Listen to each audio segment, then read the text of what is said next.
Shalom semuanya. Alkitab berkata, Yesus mati karena dosa-dosa kita. Dia dikuburkan, tapi pada hari yang ketiga dia dibangkitkan. Haleluya. Setelah Tuhan Yesus bangkit, selama 40 hari Tuhan Yesus menampakkan diri kepada lebih dari 500 murid-muridnya untuk membuktikan bahwa dia hidup.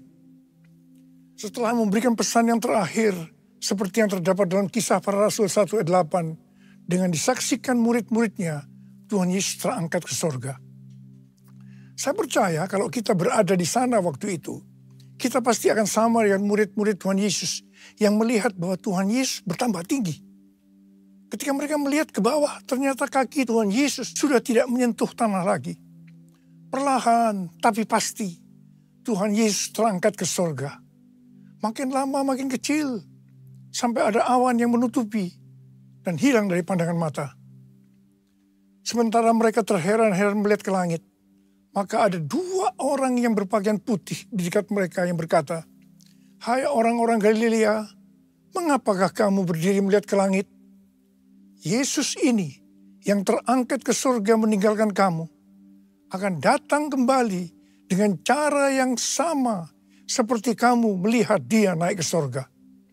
Dari ayat ini, saya percaya kalau yang melihat Tuhan Yesus naik ke surga adalah murid-murid Tuhan Yesus, maka yang akan melihat Tuhan Yesus turun dari surga adalah murid-murid Tuhan Yesus.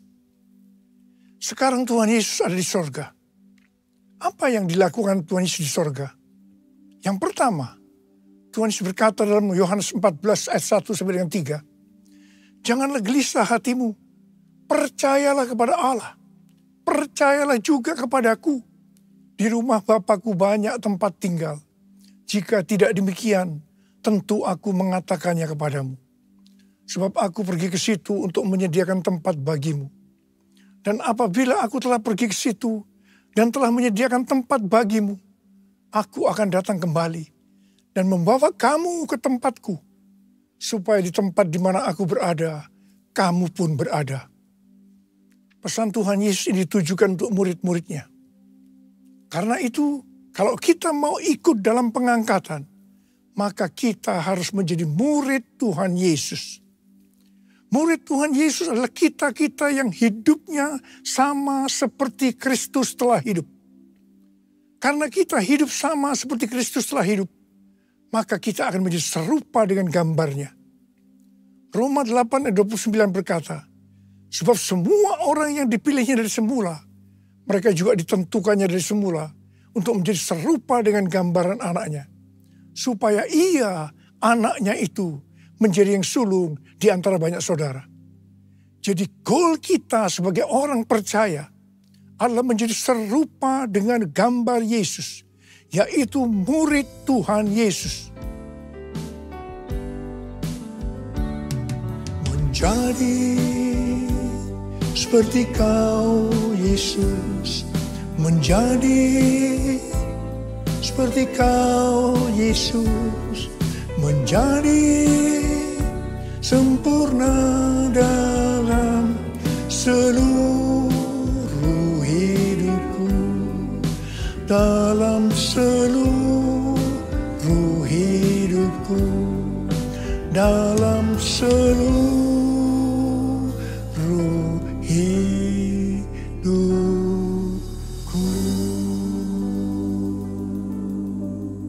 hal kedua yang dilakukan oleh Tuhan Yesus di sorga adalah sesuai dengan Ibrani 7 ayat 25 yang berkata, "Karena itu ia sanggup juga menyelamatkan dengan sempurna semua orang yang oleh dia datang kepada Allah. Sebab ia hidup senantiasa untuk menjadi pengantara mereka." Tuhan Yesus di sorga menjadi pengantara kita. Artinya sebagai pendoa syafaat bagi kita, supaya kita selamat secara sempurna. Kalau kita berbicara tentang keselamatan, maka ada 3 hal yang harus diperhatikan. Yang pertama, bisa kehilangan keselamatan. Yang kedua, hampir-hampir tidak diselamatkan. Tapi yang ketiga, selamat dengan sempurna. Hal yang pertama, orang yang sudah percaya bisa kehilangan keselamatan. Matius 7 ayat 21 sampai 23 berkata, bukan setiap orang yang berseru kepadaku, Tuhan, Tuhan, akan masuk dalam kerajaan sorga, melainkan orang yang melakukan kehendak Bapa-Ku yang di sorga. Pada hari terakhir, banyak orang akan berseru kepadaku, Tuhan, Tuhan, bukankah kami bernubuat demi nama-Mu, dan mengusir setan demi nama-Mu, dan mengadakan banyak mujizat demi nama-Mu juga? Pada waktu itulah aku akan berterus terang kepada mereka dan berkata, aku tidak pernah mengenal kamu. Enyahlah dari hadapanku, hai kamu yang melanggar perintah Allah. Ini merupakan peringatan bagi hamba-hamba Tuhan yang sedang dipakai oleh Tuhan. Agar pelayanan yang diberikan oleh Tuhan semata-mata hanya untuk menyatakan kemuliaannya. Bukan untuk kemuliaan diri sendiri. Bukan untuk mencari keuntungan pribadi. Bukan untuk popularitas. Di mana ini bisa mengakibatkan hilangnya keselamatan. Contoh seorang murid yang kehilangan keselamatannya adalah Yudas. Yudas mengikut Yesus begitu lama. Bahkan dicatat dalam Lukas 9 ayat 1 sampai dengan 6. Ia bersama murid-muridnya yang lain pernah melakukan berbagai mujizat dan pelayanan kesembuhan. Namun ia akhirnya memilih meninggalkan Tuhan. Maka hilanglah keselamatannya. Hal yang kedua, mengenai hampir-hampir tidak diselamatkan. 1 Korintus 3 ayat 10 sampai dengan 15 berkata, bahwa kita membangun hidup kita ini dengan dasar Yesus Kristus. Pertanyaannya, bahan apa yang kita gunakan untuk membangun kehidupan kita ini? Apakah dengan bahan emas, perak, batu permata, ataukah dengan bahan kayu, rumput kering, atau jerami? Semua ini akan nampak pada hari Tuhan saat pekerjaan kita diuji dengan api. Jika pekerjaan kita tahan uji, artinya tidak terbakar karena terbuat dari bahan emas, perak, dan batu permata, maka kita akan mendapat upah. Tetapi sebaliknya, kalau pekerjaannya itu terbakar karena bahan yang digunakan adalah kayu, rumput kering, atau jerami, maka akan menderita kerugian. Selamat sih selamat, tetapi seperti keluar dari dalam api. Artinya, hampir-hampir tidak diselamatkan. Hampir-hampir tidak diselamatkan dapat diartikan. Yang pertama, kehilangan upah atau pahala. Yang kedua, kedudukan yang rendah di sorga. Dan yang ketiga, kehilangan kesempatan pelayanan dan kekuasaan di sorga. Yang keempat, kehilangan kemuliaan dan kehormatan di hadapan Allah. Mari, saya akan ajak saudara-saudara untuk memperhatikan dengan serius pekerjaan pelayanan kita. Juga termasuk kualitas kehidupan kita. Jangan menjadi orang Kristen yang acuh tak acuh. Agar kita mendapatkan upah di sorga. Yang mau katakan amin. Tuhan Yesus berada di sorga. Untuk mendoakan kita. Agar mendapatkan keselamatan yang sempurna. Bukan untuk kehilangan keselamatan. Atau bukan hampir-hampir tidak diselamatkan. Supaya doa Tuhan Yesus ini terjadi. Maka sesuai dengan 2 Petrus 1 ayat 5 sampai 11. Dikatakan bahwa kita harus dengan sungguh-sungguh berusaha. Dengan sungguh-sungguh berusaha. Untuk menambahkan kepada iman kita kebaikan. Artinya berbuat baik. Kemudian ditambahkan lagi pengetahuan. Kemudian tambahkan lagi dengan penguasaan diri. Tambahkan lagi dengan ketekunan. Tambahkan lagi dengan kesalehan. Yang artinya hidup kudus. Tambahkan lagi kasih akan saudara-saudara seiman. Dan tambahkan lagi kasih akan semua orang. Kalau kita melakukan ini semua dengan sungguh-sungguh, maka kita akan lebih mengenal Tuhan Yesus Kristus. Dan kita tidak akan pernah tersandung. Dengan demikian, kita akan dikaruniakan hak penuh untuk memasuki kerajaan kekal, yaitu kerajaan Tuhan dan Juru Selamat kita, Yesus Kristus. Yang artinya kita mendapatkan keselamatan yang sempurna. Haleluya! Besar anugerah-Mu, berlimpah kasih-Mu, semakin hari semakin bertambah. Besar anugerah-Mu, besar anugerah-Mu, berlimpah kasih-Mu, semakin hari semakin bertambah. Besar anugerah-Mu, besar anugerah-Mu.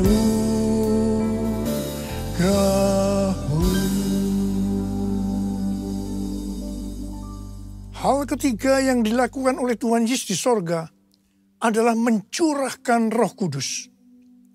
Pesan yang terakhir dari Tuhan Yesus untuk murid-muridnya sebelum ia terangkat ke sorga terdapat dalam Kisah Para Rasul 1 ayat 8 yang berkata, tetapi kamu akan menerima kuasa kalau Roh Kudus turun ke atas kamu, dan kamu akan menjadi saksiku di Yerusalem dan di seluruh Yudea dan Samaria dan sampai ke ujung bumi. Setelah memberikan pesan yang terakhir ini, Tuhan Yesus naik ke sorga. Setelah itu apa yang dilakukan oleh murid-muridnya? Mereka pergi ke Yerusalem dan berkumpul di ruang atas atau kamar loteng. Mereka melakukan ini karena Tuhan Yesus yang menyuruh mereka agar tidak meninggalkan kota Yerusalem, karena mereka akan dilengkapi dengan kekuasaan dari tempat tinggi. Tuhan Yesus berkata, sebab Yohanes membaptis dengan air, tetapi tidak lama lagi kamu akan dibaptis dengan Roh Kudus. Murid-murid yang berkumpul berjumlah sekitar 120 orang. Kisah Para Rasul 1 ayat 14a berkata, mereka semua bertekun dengan sehati dalam doa bersama-sama. Artinya mereka berdoa, memuji dan menyembah Tuhan dalam unity siang dan malam. Ini adalah prinsip restorasi Pondok Daud. Ini adalah prinsip menara doa. Pada hari Raya Pentakosta, jadi 10 hari setelah mereka berkumpul itu, tiba-tiba turunlah dari langit suatu bunyi seperti tiupan angin yang keras, yang memenuhi seluruh rumah di mana mereka duduk. Dan tampaklah kepada mereka lidah-lidah seperti nyala api, yang bertebaran dan hinggap kepada mereka masing-masing. Maka penuhlah mereka dengan Roh Kudus. Lalu mereka mulai berkata-kata dalam bahasa-bahasa lain, seperti yang diberikan oleh Roh itu kepada mereka untuk mengatakannya. Itu adalah bahasa roh. Orang yang dibaptis dengan Roh Kudus akan dipenuhi Roh Kudus. Tanda awalnya adalah berbahasa roh. Setelah itu murid-murid Tuhan Yesus dipakai secara luar biasa untuk melakukan amanat agung. Tanda dan mujizat menyertai pelayanan mereka. Peristiwa ini disebut sebagai Pentakosta yang pertama. Pentakosta yang pertama ini dahsyat. Sebab dalam kurun beberapa ratus tahun, sekitar 70% dari dunia yang dikenal pada waktu itu, yaitu yang berada di bawah kekaisaran Romawi, menjadi Kristen. Pertanyaannya, apakah amanat agung sudah selesai? Jawabannya, belum. Karena itu, pada tahun 1906, kembali Roh Kudus dicurahkan di Azusa Street, yang disebut dengan Pentakosta yang kedua. Ciri-ciri yang menonjol dalam Pentakosta kedua ini adalah penekanan dalam hal berbahasa roh dan pelayanan mujizat dan kesembuhan. Meskipun seluruh karunia roh juga dicurahkan dengan limpahnya. Pentakosta kedua ini dahsyat. Mengapa? Karena melahirkan gerakan Pentakosta dan karismatik. Saat ini ada sekitar 700 juta orang yang diberdayakan oleh Roh Kudus. Pertanyaannya, apakah amanat agung sudah selesai? Jawabannya, belum. Karena itu hari-hari ini pencurahan Roh Kudus yang jauh lebih dahsyat dibanding dengan Azusa Street sedang terjadi. Ini disebut sebagai Pentakosta yang ketiga. Seperti yang terjadi pada Pentakosta yang pertama dan Pentakosta yang kedua. Maka berbahasa roh dan pelayanan kesembuhan juga terlihat begitu intens. Saya percaya dengan Pentakosta ketiga ini, amanat agung Tuhan Yesus akan selesai. Dan Tuhan Yesus akan datang kembali. Rasul Paulus dalam 1 Korintus 14 ayat 5a berkata, aku suka supaya kamu semua berkata-kata dengan bahasa roh. Selain itu, dalam 1 Korintus 14 ayat 18, Rasul Paulus juga berkata, aku mengucap syukur kepada Allah bahwa aku berkata-kata dalam bahasa roh lebih daripada kamu semua. Saya sangat mengaminkan apa yang dikatakan oleh Rasul Paulus ini. Dan saya juga berdoa agar apa yang dikatakan oleh Rasul Paulus ini juga terjadi pada kita. Yang percaya katakan amin. Ku buka hati untuk Roh-Mu Tuhan. Ku buka hati menyembah-Mu Yesus. Jamahlah kami, penuhi kami dengan kuasa Allah Maha Tinggi. Dengan kuasa Allah Maha Tinggi. Dengan kuasa Allah Maha Tinggi.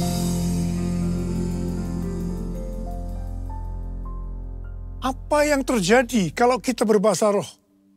Yang pertama, kita akan lebih berani bersaksi tentang Yesus. Kita ingat Petrus, di mana sebelum dia dibaptis Roh Kudus dengan tanda awal berbahasa roh, dia pernah menyangkal Yesus sebanyak 3 kali sebelum ayam berkokok. Setelah dibaptis Roh Kudus dan berbahasa roh, dia berani bersaksi tentang Tuhan Yesus. Tidak peduli disesah dan dipenjara. Yang kedua, kalau kita berbahasa roh, maka sesuai dengan 1 Korintus 14 ayat 4a, dikatakan, siapa yang berkata-kata dalam bahasa roh, ia membangun dirinya sendiri. Yang artinya, kalau kita berbahasa roh, kita akan membangun iman kita. Yang ketiga, kalau kita berbahasa roh, kita akan lebih merasakan hadiratnya dan lebih intim dengan dia. Karena ketika kita berbahasa roh, kita berkata-kata kepada Allah, bukan kepada manusia. Dan yang keempat, kalau kita berbahasa roh, kita akan berdoa lebih lama lagi. Yang kelima, sesuai dengan 1 Korintus 14 ayat 14 dan 15 yang berkata, sebab jika aku berdoa dengan bahasa roh, maka rohkulah yang berdoa. Tetapi akal budiku tidak turut berdoa. Jadi apakah yang harus kubuat? Aku akan berdoa dengan rohku, tetapi aku akan berdoa juga dengan akal budiku. Aku akan menyanyi dan memuji dengan rohku, tetapi aku akan menyanyi dan memuji juga dengan akal budiku. Jadi kalau kita menghendaki agar roh kita berdoa, menyanyi dan memuji, maka kita harus berbahasa roh. Sedangkan kalau dengan akal budi atau jiwa, maka kita harus menggunakan bahasa yang kita mengerti. Mari, bagi yang mau melakukan, katakan bersama saya, amin. Sekarang Tuhan Yesus berada di sorga, duduk di sebelah kanan Allah Bapa. Dan Tuhan Yesus berpesan kepada kita, aku datang segera. Aku datang segera. Waktu Tuhan Yesus ditanya oleh murid-muridnya, apa tanda kedatanganmu dan tanda kesudahan dunia ini?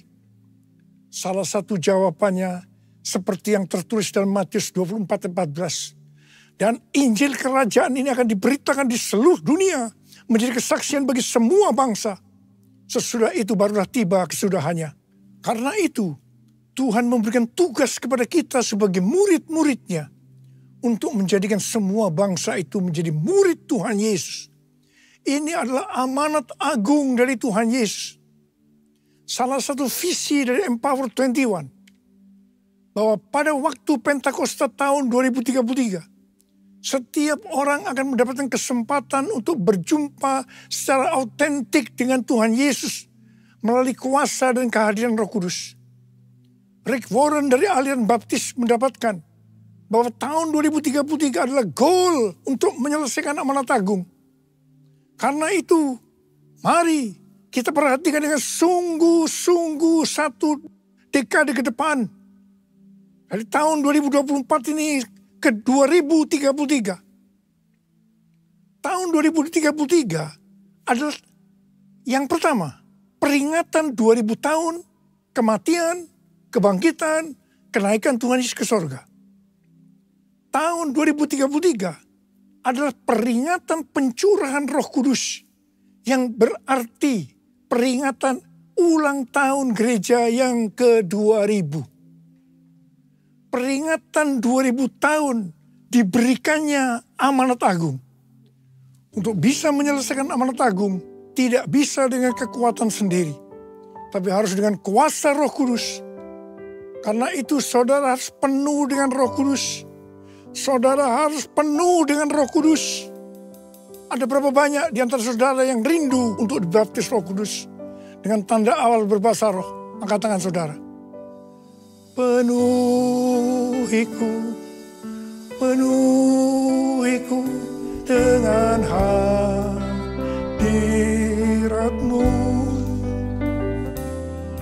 Urapiku, urapiku dengan minyak kudus-Mu.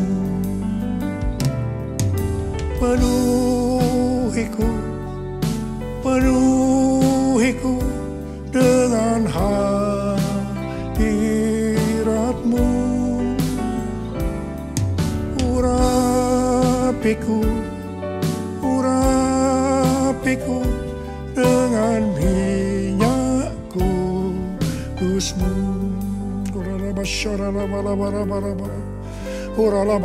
Terima, terima, terima pengurapan Roh Kudus, terima pengurapan, terima.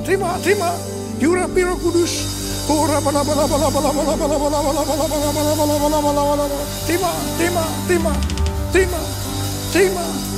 Terima kuasa. Terima kuasa. Terima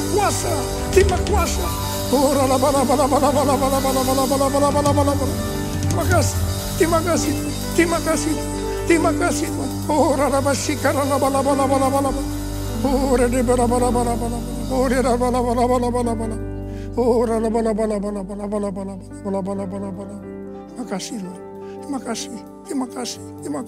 Terima kasih. Dalam nama Yesus. Amin.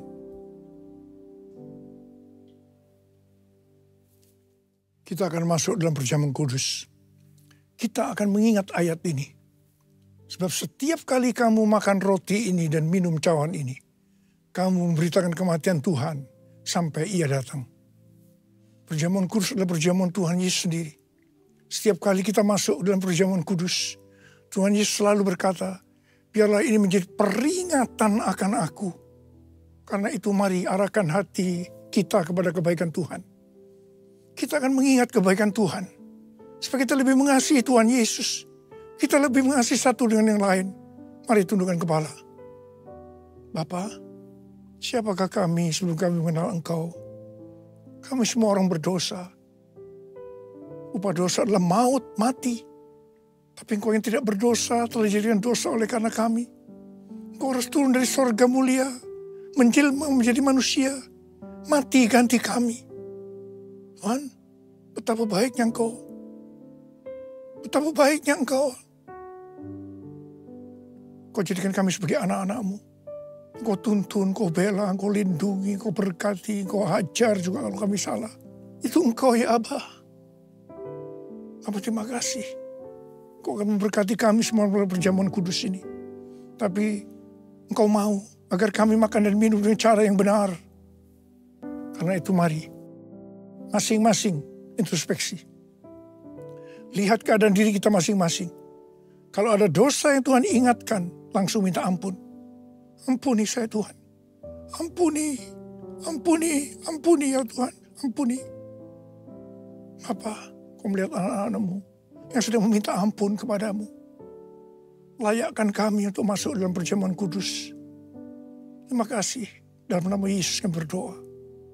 Amin. Mari, angkat roti di tangan kanan kita tinggi-tinggi. Sebab apa yang telah kuteruskan kepadamu telah aku terima dari Tuhan. Yaitu bahwa Tuhan Yesus pada malam waktu ia diserahkan mengambil roti. Dan sesudah itu ia mengucap syukur atasnya. Ia memecah-mecahkannya dan berkata, inilah tubuhku yang diserahkan bagi kamu. Perbuatlah ini menjadi peringatan akan aku. Sudah dikasih Tuhan, bukankah roti yang kita pecah-pecahkan ini adalah persekutuan kita dengan tubuh Kristus. Mari kita makan dalam nama Yesus.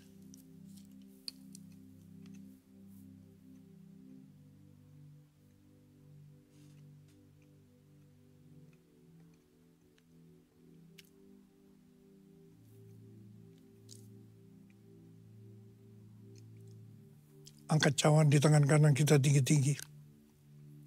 Demikian juga ia mengambil cawan sudah makan lalu berkata, cawan ini adalah perjanjian baru yang dimeteraikan oleh darahku. Perbuatlah ini setiap kali kamu meminumnya menjadi peringatan akan aku. Sudah dikasih Tuhan, bukan saja cawan pengucapan syukur. Yang atasnya kita ucapkan syukur adalah persekutuan kita dengan darah Yesus. Mari kita minum dalam nama Yesus.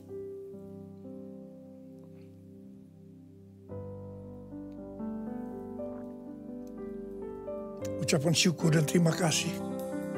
Dengan suara, jangan diam. Tuhan terima kasih ya Tuhan. Tuhan terima kasih ya Tuhan. Terima kasih ya Tuhan. Terima kasih ya Tuhan. Terima kasih ya Tuhan. Terima kasih.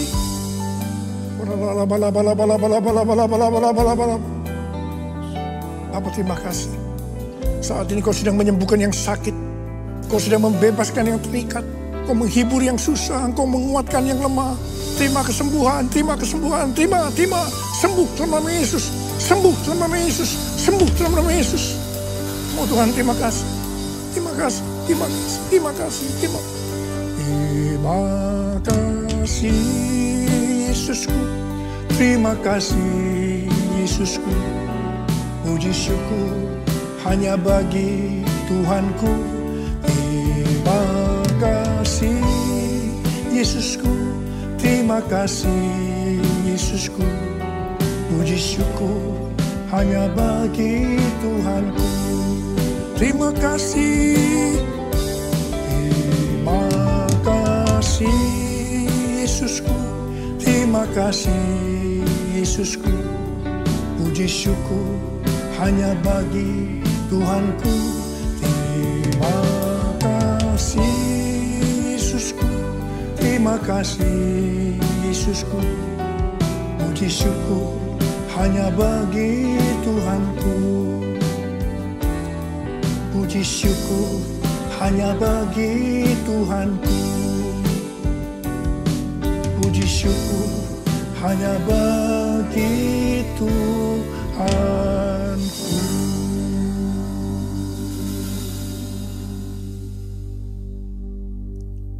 Sekarang terima berkat Tuhan. Kasih karunia berlimpah-limpah daripada Allah Bapa di dalam anak yang tunggal Yesus Kristus. Persekutuan yang manis dengan Roh Kudus menyertai kita semua. Mulai hari ini sampai Tuhan Yesus datang menjemput kita di awan-awan. Dan bahkan sampai selama-lamanya. Yang percaya bersama-sama katakan, amin.